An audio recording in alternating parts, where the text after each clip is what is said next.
Aquí comienza Hijos de Punta 2025 con Raúl Coe. Bienvenidos.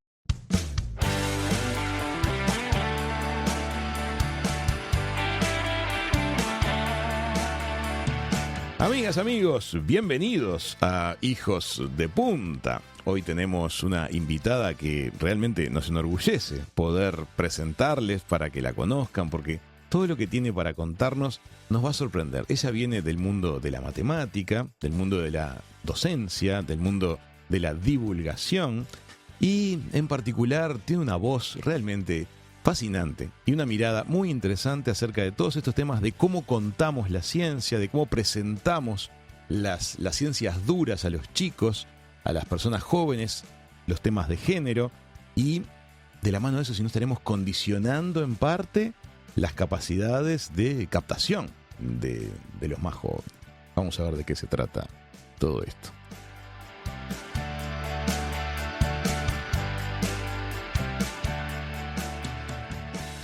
¿Qué tal, Marta? ¿Cómo estás? Hola, ¿qué tal, Raúl? Encantada de estar con vosotros, aunque sea al otro lado del charco, ojalá estuviera allí, pero bueno, estoy aquí, pero también Vaya, contenta. vaya charco grande, ustedes ya escucharon su acento. Marta es Marta Macho Stadler, ella es matemática, es investigadora en geometría y en topología, ya vamos a ver de qué se trata, eso en la Universidad del País Vasco. Y disfruta muchísimo la docencia, disfruta la divulgación científica. Tiene un blog que se los recomendamos plenamente, que se llama Mujeres con Ciencia, en el cual presenta casos de mujeres que han aportado a lo largo de la historia al camino de la ciencia. Disfruta mucho de conectar matemáticas con literatura. Ha ganado varios premios a raíz de esta actividad. Marta, muchas gracias por estar un ratito con nosotros. A vosotros. Primero que quiero preguntarte, yendo para atrás en tu carrera, en tu camino personal, ¿recordás cómo nació tu vocación inicial por las matemáticas? Fue natural, yo creo. Mi padre era profesor de clases particulares de matemáticas, de física, química, etcétera. Éramos 4 hermanos y 3 chicas y un chico, y todos nos hemos dedicado a carreras científicas. Así que, no sé, yo creo que estaba en casa el gusto por la ciencia. Tengo una hermana, la mayor, que es economista, otra hermana que es física, yo que soy matemática y mi hermano es ingeniero. Así que yo creo que la semilla salió de casa, ¿no? Empujándonos o ayudándonos a hacer lo que nos gustaba. Y bueno, siempre que teníamos alguna dudita de alguna cosa en casa de la parte de ciencias, pues ahí estábamos yendo donde nuestro padre, que nos ayudaba y nos facilitaba, y además pues siempre animándonos de que no pasa nada si esto te sale un poquito mal, que yo creo que es la clave de todo, sino que bueno, pues estudiar un poquito más si esto no te ha salido bien, y a seguir intentándolo. Bueno, y te hice esa pregunta para abrir la conversación, porque justamente ahí creo que tenemos uno de los elementos centrales de los que me gustaría que conversemos. En algunas familias pareciera que está dada una vocación científica o de técnicas o de enfrentar las actividades intelectuales con arrojo, con valentía, con una actitud que no sea derrotista. Pero otras familias pareciera que siembran un poco de miedo o de aprensión hacia ciertas ramas del conocimiento. ¿Cómo lo ves eso? ¿Te parece que condiciona realmente el ambiente intrafamiliar a la actitud de los chicos después en clase y más adelante en las facultades? Yo creo que todo es importante, y en particular, claro, lo primero es lo que pasa en casa, porque aunque tengas 4 o 5 añitos y te escolarices con 6, con 5 o 6, lo que mamas de tu casa lo llevas luego al colegio, ¿no? Pero yo creo que es fundamental lo que se transmite en tu hogar, ¿no? Es mucho más fácil para una persona que tiene un entorno familiar en donde la ciencia ya de alguna manera se ha tocado, ¿no? Pues eso, mi padre era profesor de asignaturas científicas. Bueno, entrar de manera natural en ellas, ¿no? Si en tu casa tu padre, tu madre tiene lo que llamamos ansiedad por la ciencia, esa especie de complejo de porque, ojo, es que yo esto no lo voy a entender, pues bueno, cuando tú empiezas, bueno, te lo contagian en casa, ¿no? Te lo meten en la cabeza. Y cuando empiezas a estudiar o a intentar entender una disciplina de la que piensas que no vas a ser capaz de sacar nada en claro, pues hombre, las condiciones iniciales no son las mismas. Y yo creo que hace mucho, aunque hay que trabajar, evidentemente, el pensar que tú eres capaz de entender aquello que te van a contar. Si tú vas con buena actitud, es mucho más fácil que las cosas se entren bien, ¿no? Y luego, claro, socialmente hay una especie de, bueno, creencia general de que las personas que nos dedicamos a la ciencia somos una especie de cerebritos insoportables en algunas ocasiones, rarunos, yo qué sé, personas diferentes que, es verdad, mucha gente te dice, bueno, ¿tú a qué te dedicas? Pues soy profe y tal, yo siempre digo profe, pero ¿a qué te dedicas? Insisten, insisten, y cuando dices que es matemática te miran un poco de arriba abajo, ¿no? Como diciendo, guau, pues no parecías tan rara. No, pero esa especie de creencia popular de que la gente que se dedica a la ciencia es una especie de cerebrito, pues bueno, pues hace un flaco favor para que las personas se sientan un poco cómodas, ¿no? Yo siempre digo que en divulgación, sobre todo, que lo primero que tenemos que echar por tierra es esa creencia de que para hacer algo de tipo científico, matemáticas, física, ingenierías, lo que sea, hay que ser un genio. Yo no conozco a ningún genio, estoy en una facultad de ciencia y tecnología, llevo muchos años y de verdad nunca he conocido a nadie genial. No, genial en el sentido que todos pensamos que es un científico. Hay gente peor, hay gente mejor y sobre todo hay gente que tiene el gusto por las materias y que curra, que trabaja. Así que yo creo que esa es la clave y es lo primero que hay que decir a la gente. Si la gente piensa que bueno, con trabajo evidentemente y con gusto por la materia va a ser capaz de poder acceder a los conocimientos, comprenderlos y poder dedicarse profesionalmente, nos iría mucho mejor a todas y todos. Recuerdo cuando yo estaba en el secundario, uno de mis compañeros tenía un talento natural para tu disciplina, para la matemática. Él realmente tenía una capacidad de comprensión muy destacada, resolvía con mucha precisión, no cometía los tradicionales errores, sea como de tipeo de fórmula o los errores más frecuentes, y realmente se destacaba profundamente. La vida posterior demostró que ese talento tenía motivos. Lo que me llamaba mucho la atención era que cuando yo le visitaba en su casa, parecía que para su papá y para su mamá, lo que él hacía era absolutamente inútil, era algo que no iba a servir nunca para nada. Ese talento, esa capacidad que él tenía, se la minimizaban, le hacían sentir muy curioso las críticas que escuchaba dentro de su propia casa. Yo imaginaba dentro de la cabeza de mi compañero qué tenso ha de haber sido eso, qué doloroso también, porque por un lado se le valoraba eso en el ámbito educativo y en su propia casa era ninguneado. Sí, pero yo creo que en las matemáticas en particular, a pesar de que mucha gente piense que son muy difíciles, que listo eres y se te dan bien, como profesionalmente en tu época y en la mía, por supuesto, ahora ya no sucede eso, pero en aquel momento las principales salidas para una persona que se dedicaba a las matemáticas eran la docencia. Muchas veces la docencia en enseñanza secundaria y los que, bueno, pues conseguíamos por suerte o por lo que fuera entrar en la universidad, pues bueno, nuestra trayectoria era un poco distinta. Pero claro, la docencia es algo muy poco valorado socialmente, cuando debería ser, yo creo que lo mejor valorado porque, en fin, el tener personas que te enseñan bien, que te transmiten bien el conocimiento es lo mejor que te puede pasar en tu vida, en mi opinión. Pero bueno, entonces yo creo que es un problema un poco de ese estilo, ¿no? Quizás en su casa, lo pienso desde vivencias que he vivido yo con otras personas, pensaban, ay, este niño nuestro que es tan listo, ¿por qué se dedica a hacer esas cosas tan frikis y no se dedica a hacer algo serio, ¿no? Por ejemplo, dedicarse a estudiar para ser ingeniero o algo un poco más serio, ¿no? No sé si tu compañero será un matemático profesional o se dejó llevar por la ola familiar que seguramente le desanimaba, pero bueno, pues es una pena, ¿no?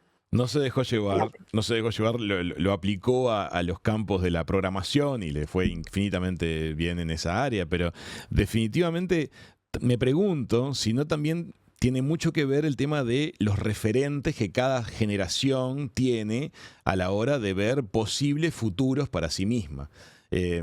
También en eso se cruza el tema del género. Es decir, me pregunto, en tu blog, por ejemplo, en que hablas de mujeres en la ciencia, muchas veces sacás a figuras femeninas de distintas épocas que han estado invisibilizadas. Eso son historias que permiten que haya una nueva generación de mujeres científicas, porque de alguna manera lo pone sobre la mesa.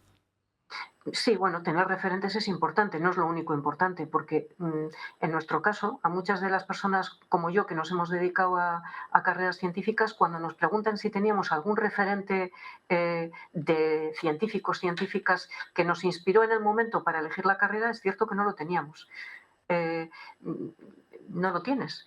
Pero también es verdad que no lo teníamos porque probablemente para muchas personas de nuestra generación hablar de ciencia implicaba hablar de hombres, porque los únicos ejemplos, que tampoco la gente conoce tantos ejemplos de científicos varones, pero los únicos ejemplos que tenemos o que hemos tenido son, bueno, pues Einstein, en fin, científicos hiperconocidos. Pero entre esos científicos hiperconocidos, bueno, como mucho Marie Curie, pero científicas muy pocas.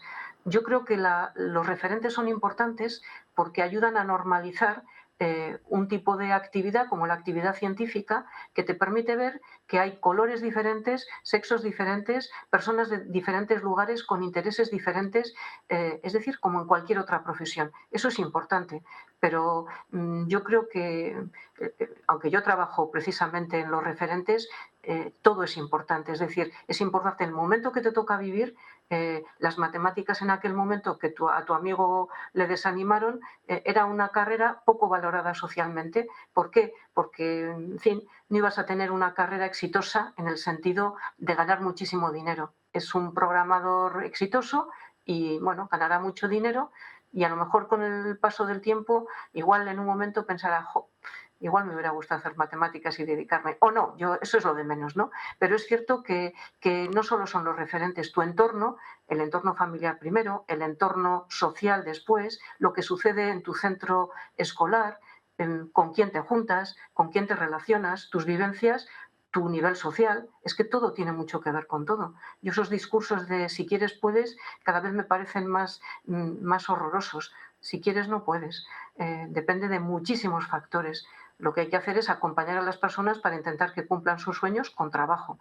Pero los referentes, aunque son importantes, retomo, es cierto que no conocemos tantos, de nadie en realidad, de científicos varones incluso, ¿no? Pero el darlos en el caso de las mujeres es importante porque también demuestra que en el momento que las mujeres no podían acceder a la universidad, también hacían ciencia, también la hacían. Y que la ciencia es una actividad colaborativa, porque en aquella ciencia en la que se colgaban las medallas los maridos, los padres, los hermanos, cualquier varón que pasaba por allí con el apoyo de las mujeres, el trabajo que hacían ellas, a lo mejor sin formación científica formal, era importantísimo, porque sin ellas no hubieran conseguido nada. Para mí ese es el mensaje, normalizar digamos, el quehacer científico, ¿no?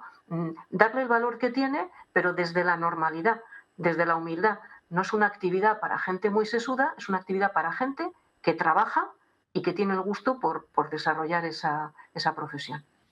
Y hay algo más que me gusta que menciones, que hayas mencionado, que es desmitificar la vida académica.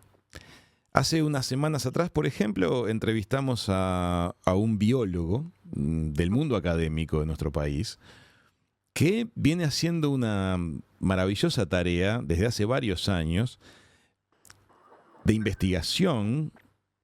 En particular, la nota tuvo que ver con su participación en una maravillosa investigación submarina que se llevó adelante en nuestra región por parte de un barco financiado por una sociedad filantrópica que permitió que conociéramos cómo es el sustrato marino de nuestro país, por ejemplo, y que no lo conocíamos.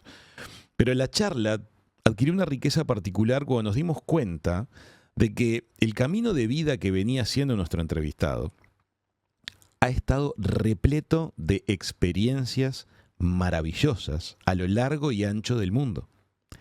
Invitado a participar por distintas universidades de aquí y de allá, grupos de investigación, equipos técnicos, pero la calidad de vida que él ha hecho con este andar por el mundo académico ha sido hermosísima.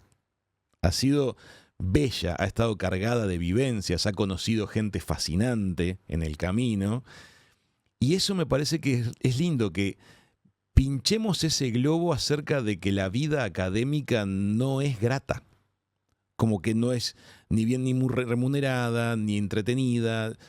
Puede ser todo lo contrario. Sí puede ser remunerada y puede estar llena de vivencias tremendamente positivas, enriquecedoras. Por supuesto, y en el caso que estás contando de tu compañero, bueno, es fascinante, ¿no? Ha tenido la suerte de poder viajar y poder hacer ese tipo de actividades, en fin, submarinismo, todo eso, pero no hace falta tampoco.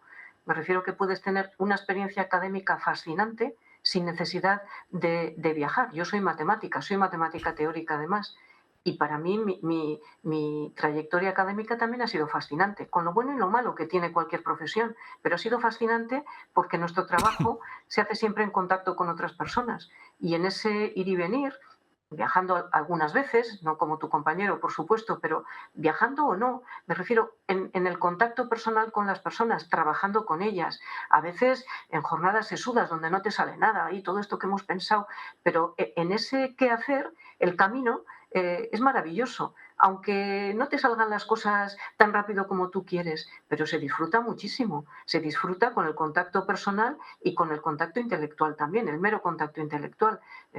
Bueno, y tampoco cobramos tampoco. En fin, yo igual es que no tengo muchas necesidades, pero es cierto que la gente se queja mucho de todo, ¿no? Yo creo que, bueno, tenemos la suerte de tener un trabajo atractivo, tú mismo te trazas tu trayectoria y, bueno, pues puedes tener buena o mala suerte, como cualquier persona en la vida, ¿no? Pero yo creo que realmente es fascinante. En mi caso, que soy profesora, que me gusta mucho la docencia, es maravilloso. Yo aprendo mucho de mi alumnado, aprendo mucho porque les miro. Hay profesores que entran en clase y no quieren ni verlos, ¿no? Sueltan su rollo y se largan. Pero si tú das la clase mirando a las personas, aprendes un montón. Cada clase es un mundo distinto. Yo cuento mi asignatura de topología y cada día es diferente porque tengo alumnado diferente, ¿no? Y eso lo extrapolo también a las personas con las que he trabajado, tanto como responsable yo o como persona del equipo, una persona más del equipo. Esas experiencias son fascinantes. Si no disfrutas de este tipo de cosas, en fin, es que disfrutas poco de la vida, ¿no? La vida académica es bonita, si te gusta lo que estás haciendo, claro. Si no te gusta dar clase, no te gusta investigar y no te gusta nada, pues igual mejor te dedicas a otra cosa. Ahora, Marta, también es un privilegio que creo que está subvalorado el hecho de poder compartir horas de vida de nuestro pasaje por este lapso de vida con muchas personas que compartan la misma pasión que uno. Es un privilegio. Y ustedes Claro. en el mundo académico suelen lograrlo.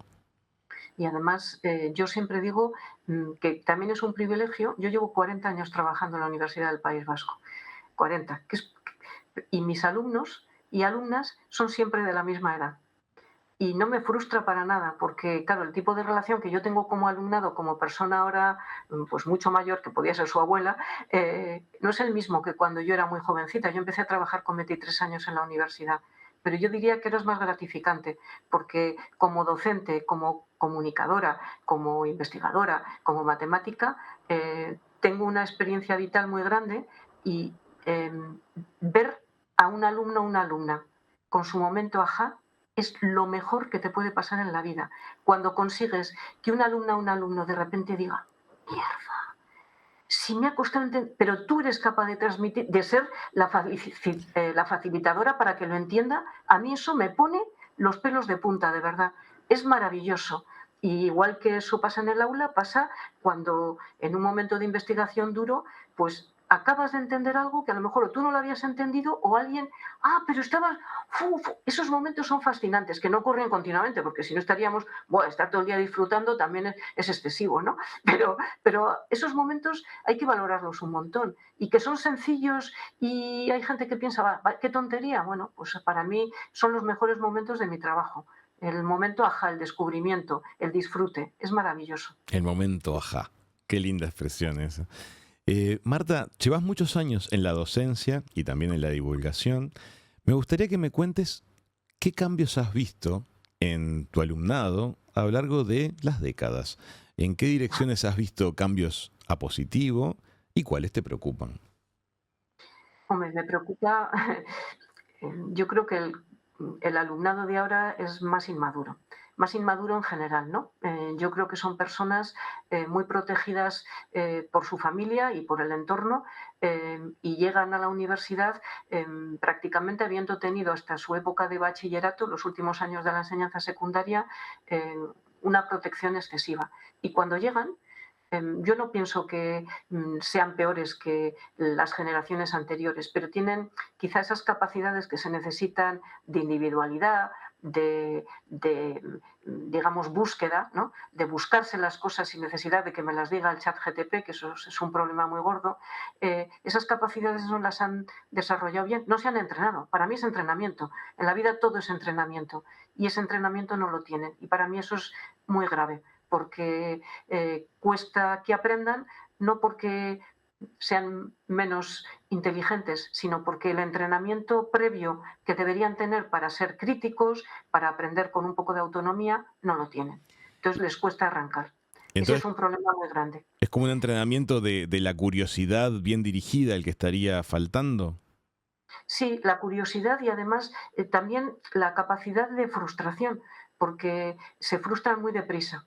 Yo observo que se frustran muy deprisa. Cuando algo no le sale a la primera, en vez de intentar, a ver, voy a pensar y además las matemáticas son muy de esto, ¿no? Voy a intentar repensar, discuto con... No, se frustran o buscan. Es este sistema de me piden hacer esto, entonces lo voy a buscar en internet. Pero no lo busques, hazlo tú, que es mucho más divertido, ¿no? Es mucho más formativo. Pero bueno, pues tienen esas dinámicas que no son culpa de ellos en el fondo, es culpa de lo que la sociedad, pues bueno, les hace vivir y esa protección excesiva que en mi opinión igual tienen en casa y en el entorno incluso de la enseñanza secundaria, ¿no?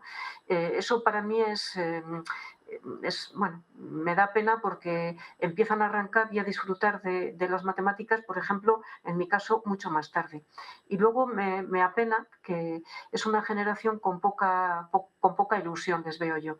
Están pasando muchas cosas y parece como que todo son malas noticias para ellos, ¿no? No vas a poder independizarte en tu vida, con 150 años a lo mejor puedes salir de tu casa porque tal, es decir, no vas a tener dinero, no vas a encontrar trabajo, no vas a no sé qué. Es como una especie de tirar la toalla, ¿no? Se dice aquí en España, como decir, bueno, total, ¿para qué me voy a esforzar si total mi futuro es poco halagüeño, ¿no? Entonces, bueno, me da pena porque tienen esa parte de poca capacidad para la frustración que hay que tenerla, porque la vida no es un camino de rosas, ¿no? Pero hay que relativizar, pues esto me ha salido mal, pues tengo que aprender de mis errores. Eso yo se lo repito mucho a mi alumnado, pero claro, eso hay que aprenderlo y No, y no es cuando no te la fácil. enseña nadie, Tal vez no sea fácil, Marta, en el entorno que estás describiendo, de esas expectativas tan acotadas, tan dificultosas, mantener una actitud de entusiasmo y de búsqueda del crecimiento personal, que la frustración no permee a algunas capas del comportamiento. Ahora, eso, lo que me acabas de describir en el aspecto que te preocupa, ¿qué cambios ves en positivo que se han ido dando en tu tiempo docente? me costaría decir, me costaría no porque piense que son peores, sino porque a lo mejor, claro, yo soy de una generación muy anterior a ellos, que podía ser su abuela, como te digo, y bueno, son majísimos, desde luego. Es decir, yo no veo a mis alumnos de hace 40 años peores o mejores que los de ahora. Tienen otras herramientas, pero que creo que a veces, claro, igual es un pensamiento de una persona de mi edad, ¿no? Que tengo 63 años. Me parece que confunden a veces las herramientas, las facilidades que pueden tener, por ejemplo, con la tecnología, con, con el aprendizaje. A veces se dice que aquí se dice mucho en España, es la generación mejor preparada. Y yo digo, no comparto para nada que sea la generación mejor preparada. Saben hacer cosas que yo no he sabido hacer de joven y que no sé hacer ahora de mayor. Saben cosas diferentes, pero, pero hay cosas que me parece peligroso que estén abandonando. Pensamiento crítico, En fin, ese tipo de cosas. Y para asignaturas, para materias de tipo científico, hay que ser crítico, hay que saber reflexionar sin interferencias de nadie, es decir, hay trabajo personal, trabajo individual y luego trabajo colectivo. Hay que saber también compartir, pero con personas, en mi opinión. Y creo que todo este boom de herramientas que no sabes con quién estás hablando, que te crees todo lo que te están contando, esto se creen mucho. Es decir, esas herramientas que buscan en Internet no son críticos. Les digo a veces, pero tened cuidado donde buscáis la información. No es válida la información de cualquier sitio. Tened cuidado. Eso a mí me parece peligroso. Disculpa, pero no sabría decirte una cosa que digo, esta generación hace esto tan bien que me parece un cambio maravilloso. No lo veo. No quiero ser negativa, no es eso, pero creo que son iguales que los de hace unos cuantos años, han perdido ciertas cosas, saben hacer otras, pero creo que las que no saben hacer tan bien deberían cultivarlas. Por ejemplo, mira, una cosa que a mí me preocupa mucho de toda esta generación es que no lee nada. Y hay gente que dice, ya, ¿a ti qué más te das si tú estás enseñando matemáticas? Pero es que para hacer ciencia, para hacer matemáticas, hay que saber leer bien. Si tú no entiendes bien un enunciado, los pequeños detalles que te estoy diciendo, no vas a hacer bien ese ejercicio. La lectura de cualquier tipo de textos para mí me parece esencial y eso es una pérdida que tienen las generaciones de ahora. Y la pérdida de la lectura me parece terrible, porque ayuda mucho a comprender muchas cosas. Lectura sosegada me refiero, La lectura, comprendo claramente lo que decís, porque además de colaborarnos a desarrollar un pensamiento propio, es una actividad en la cual tenemos que imaginarnos todo. Ese diálogo con quien escribió sucede en un mundo muy abstracto, en el que es un diálogo imaginario, pero hay que imaginar todo lo que se nos está diciendo, y eso es un ejercicio muy enriquecedor. Me parece que hace un rato mencionábamos lo que nos viene dado desde, por ejemplo, las inteligencias generativas.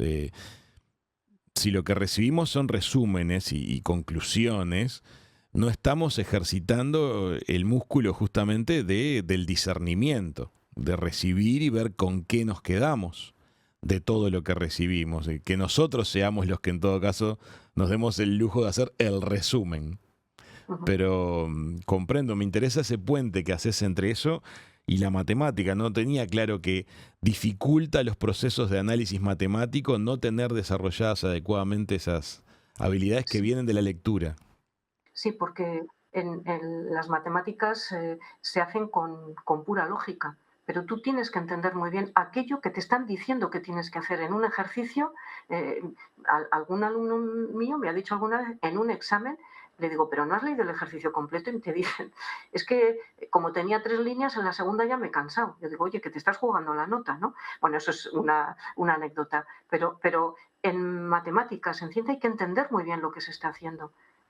Lo que se está diciendo es exactamente eso que te estoy pidiendo. Si cambias una coma, si cambias la manera de decirlo, si cambias por una interrogación, es que estás diciendo cosas distintas. Hay que entender muy bien lo que se está haciendo. Y bueno, pues esa parte yo creo que lamentablemente en la actualidad, por falta de entrenamiento, no porque sean incapaces de, sino porque ese entrenamiento no lo tienen, pues bueno, les cuesta. Y claro, muchas veces les cuesta hacer un ejercicio no porque no sepan de esa materia que les estás contando, es porque no entienden bien lo que les estás pidiendo. Y eso es gravísimo, en mi opinión. Porque antes de las matemáticas está la comprensión. Eso es fundamental. Recuerdo hace un diálogo muy interesante que se dio una vez en la facultad entre una compañera que tenía muy claro que ella iba a ir por el camino de la sociología y al mundo de las humanidades, digamos. Y en clase de matemática cuestionó lo que se estaba haciendo y decía, esto yo jamás lo voy a usar para lo que yo voy a hacer en mi futuro. Y lo decía con sinceridad, convencida de lo que estaba diciendo. Y recuerdo a mi profesor de ese momento de matemáticas que respondió, me parece con mucha sinceridad, dice, tal vez no lo que ahora estamos haciendo, pero lo que está pasando en tu cerebro para que puedas hacerlo, te aseguro que sí, que lo vas a usar y mucho. Ujú. Yo creo que eso también es muchas veces el pensamiento de mucha gente de que las matemáticas son puros algoritmos, ¿no? Que solo se hacen cuentas y es puramente mecánico. No, las matemáticas es razonamiento y el razonamiento necesita de comprensión lectora, de ser capaz de un pensamiento que te pase hacia la mano, digamos, lo estoy diciendo en broma, pero ser capaz de lo que estás pensando, transcribirlo y comunicarlo, que eso también es muy importante, ¿eh? Entonces, en todo ese proceso, yo no creo que el quehacer matemático, un quehacer matemático de investigación me refiero, sea muy distinto de cualquier otro quehacer. Me refiero del quehacer de una persona que hace sociología que tiene que, bueno, eh, Hay mecanismos, investigar. hay lógicas, hay Pues, consecuencias, hay causas digamos, y conclusiones. Es decir, el andamiaje lógico que rige un proceso histórico, un proceso sociológico, que, digamos, atraviesa una novela, comparte el sentido, el flujo de decisiones que tiene también un teorema, por ejemplo.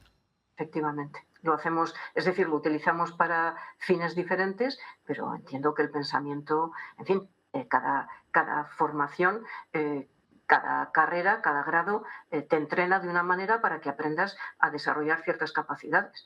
Pero nosotros también somos seres humanos. Lo de las humanidades es una manera de decir, siempre decimos, oye, que yo soy un ser humano, también hago humanidades, aunque mi profesión sea la de matemáticas, ¿no? Pero me refiero que yo entiendo que en una carrera no se enseñan solo cosas.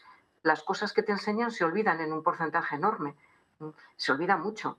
La carrera y lo que te enseñan para mí es una manera de enseñarte lo que yo llamo el quehacer, ¿no? El oficio de matemático de matemática. Y en el oficio de sociólogo o socióloga las maneras de trabajar son diferentes, pero utilizamos todos el cerebro y, en fin, como tú dices, los fundamentos lógicos y el tipo de razonamiento, en fin, no creo que sea muy diverso. No lo creo para nada. Marta, te propongo que hagamos una pequeña pausa aquí y en unos minutitos volvemos con otros temas relativos también a la transmisión de conocimiento y a ese concepto de ese discurso que parece luminoso y creo que no lo es de tú puedes, si lo quieres, lo lograrás. Vamos a ponerle un poquito la lupa a eso, ¿te parece bien? Fenomenal. Amigas, amigos, ya venimos con más de Hijos de Punta.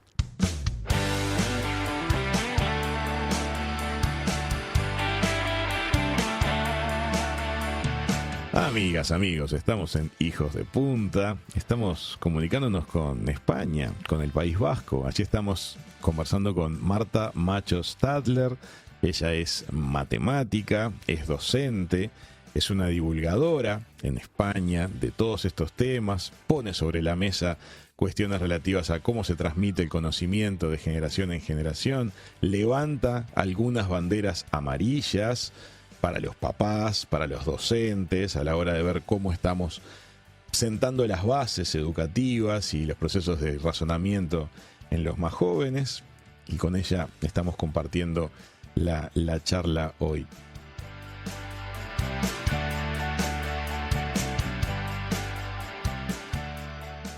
Marta, quiero preguntarte, cuando tú inicias una publicación en tu blog o una comunicación a través de tus medios de difusión, ¿vos pensás en el público al que te dirigís cuando divulgás? Si le estás hablando a los adultos, a los estudiantes, al público en general, ¿te pones eso en la cabeza o vas al tema? No, pienso en el público, evidentemente. En lo escrito es quizás un poco distinto porque tú no sabes quién te va a leer, ¿no? Pero es cierto que los contenidos del blog normalmente son para gente adulta. Aunque me consta que en Mujeres Conciencia, en muchos centros de enseñanza secundaria utilizan esos contenidos pues para hablar precisamente de referentes de mujeres que hacen ciencia, ¿no?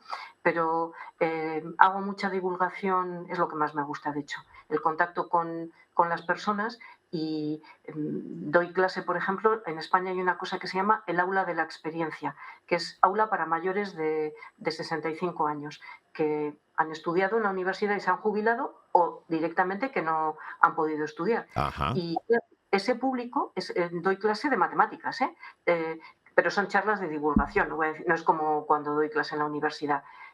A esas personas que tienen experiencias vitales, que tienen profesiones diversas, la manera de comunicar con ellos no puede ser la misma que si yo voy a un foro de alumnos y alumnas de 17 años donde me piden que les hable de topología, ¿no?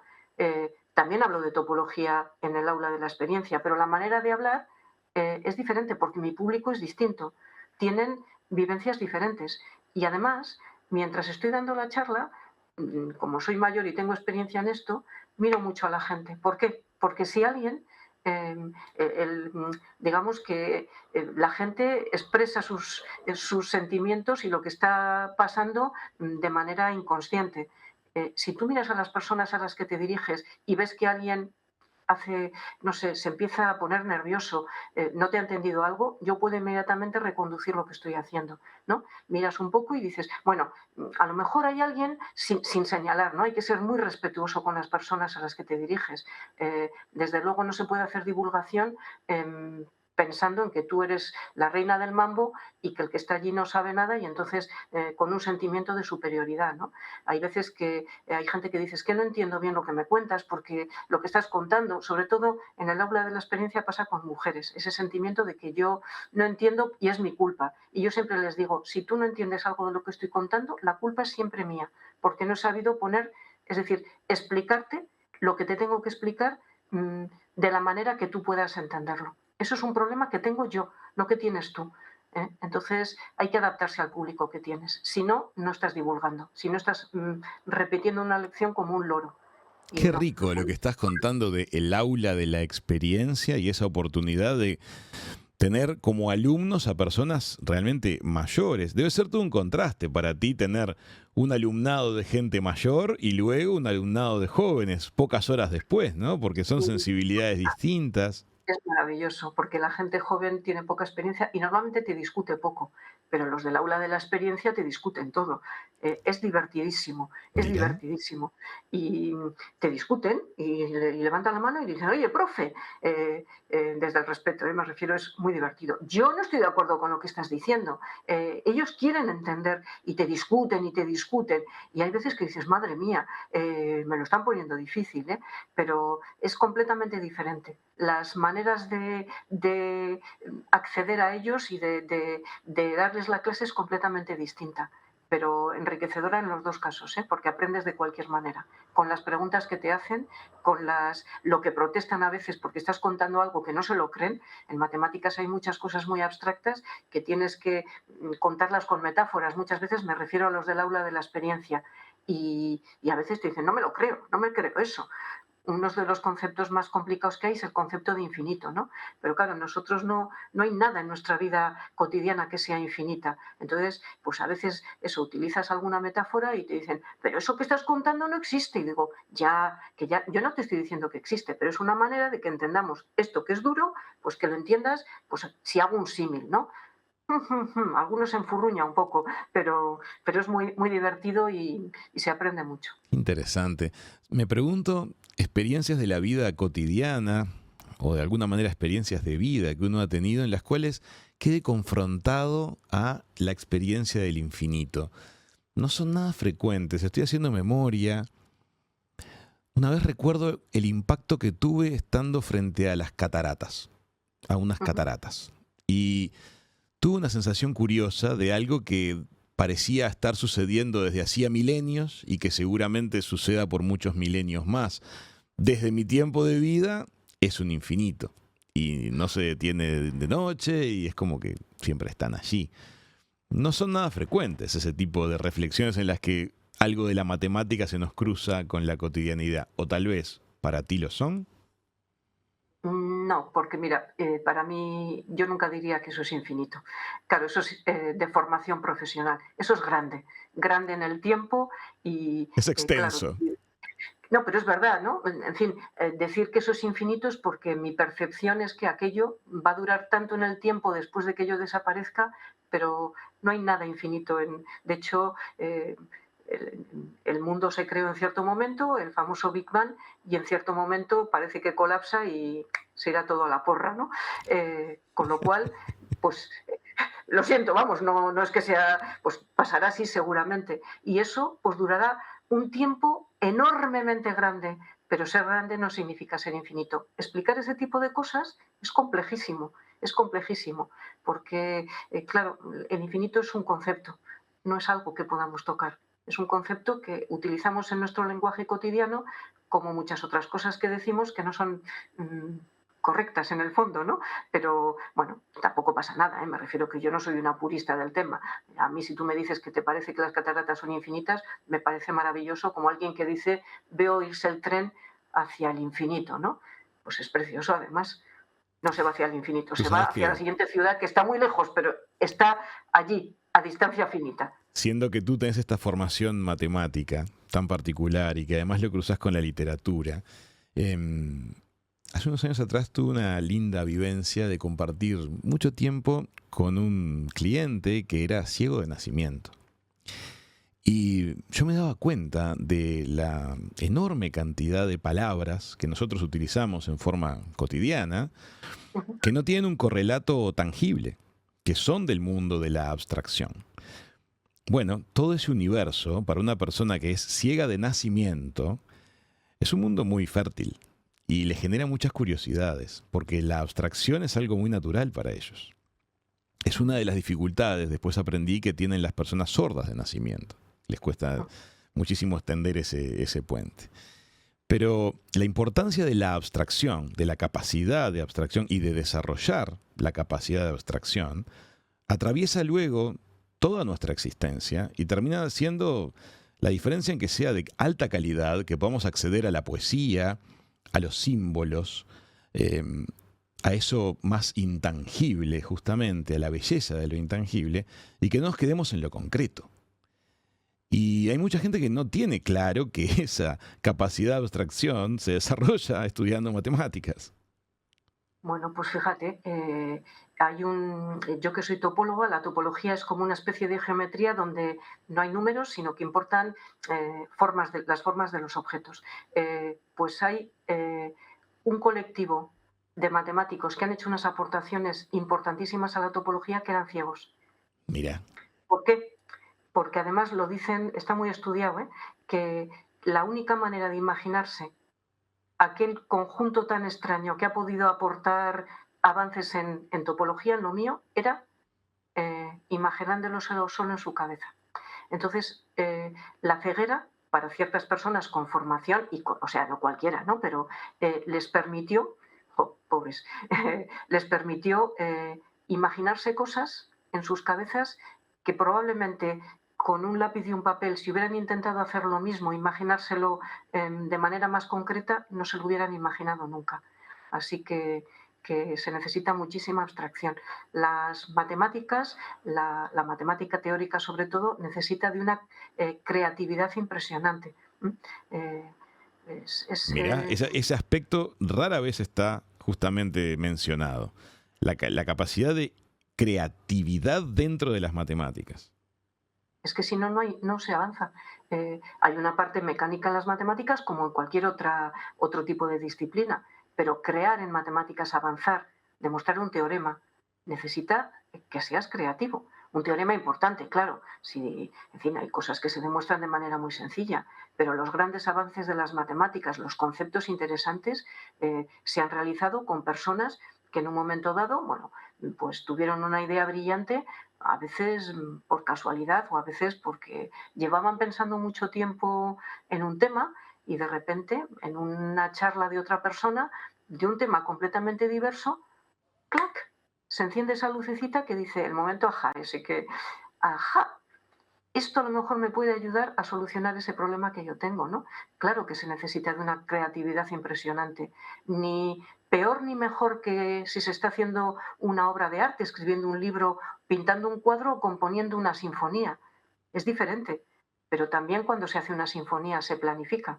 Es decir, yo creo que a veces hay que desmitificar eso de que las matemáticas son pura mecánica Y sin embargo, por ejemplo, la música, la literatura es pura creatividad. Viene la musa, me toca con su varita mágica y plaf, me sale. No, tampoco son las cosas así, ¿no? Necesitan, cualquier persona, por muy buena que sea, por muy artista que sea, necesita planificar su texto, planificar su melodía, planificar su obra artística, su obra pictórica, y en matemáticas lo hacemos. Pero cuando te sale algo de verdad importante es porque, en fin, la musa, también la musa matemática, te ha cruzado y te ha ayudado a ser creativo y a descubrir aquello realmente importante. Marta, ¿sabés qué? Vamos cerrando con este tema. Preparando la nota contigo, estuve mirando algunos productos actuales de divulgación científica en medios digitales y también en televisión. Y descubrí que hay una corriente evidentemente fuerte de cierta banalización del conocimiento. Es como que para que sea simpático o como para tal vez, imagino, poder sostener la atención de ciertas audiencias, hay que transformarlo en una especie de producto de entretenimiento. Y veo que pierde mucho rigor. Se simplifica demasiado, se banaliza. ¿Cuáles son los tipos de divulgación que a ti, que le dedicas mucho de tu energía a la divulgación, te atrae? A mí me atrae el contacto físico, desde luego. Me gusta estar con las personas con las que estoy hablando, a las que les estoy contando. Por eso mismo que te he dicho hace un momento, porque para mí cada charla de divulgación, que hay algunas que les he dado cientos de veces, cambia porque el público que tienes delante es diferente. Es decir, yo tengo mi grueso de la charla, pero no necesito empezar en la transparencia número 1 y acabar en la última. Pasará allí lo que tenga que pasar, dependiendo de lo que las personas que están allí te pidan, ¿no? Entonces, para mí es la de contacto directo. Si son pocas personas, mejor que si son muchas, porque en entornos pequeños pasan cosas maravillosas. La gente se atreve más a preguntar, la gente está más tranquila, y para mí es lo ideal. Comparto contigo por completo un poco la ciencia espectáculo. A mí no me gusta, no me parece que sea divulgación, es espectáculo con contenido científico. Yo lo veo así, lo cual no significa ni que estés transmitiendo conocimiento ni que estés divulgando absolutamente nada. Bueno, pues se ha puesto de moda y bueno, pues a la gente, a algunas personas le gustan, pero para mí eso no es divulgación, es espectáculo. Amigas, amigos, creo que es una palabra muy autorizada, la de Marta Macho Stadler sobre estos temas. Hace muchos años que ella lleva adelante docencia y divulgación con las mejores intenciones en su país, ha sido muy reconocida por ello. Y las banderas amarillas que nos ha levantado hoy, creo que vale la pena que les prestemos muchísima atención. Marta, te quiero agradecer profundamente el ratito que nos dedicaste hoy a los Hijos de Punta. Muchísimas gracias a vosotros, encantada. Amigas, amigos, esto ha sido Hijos de Punta. Por hoy vamos hasta aquí. Nos vemos prontito. Chau, chau.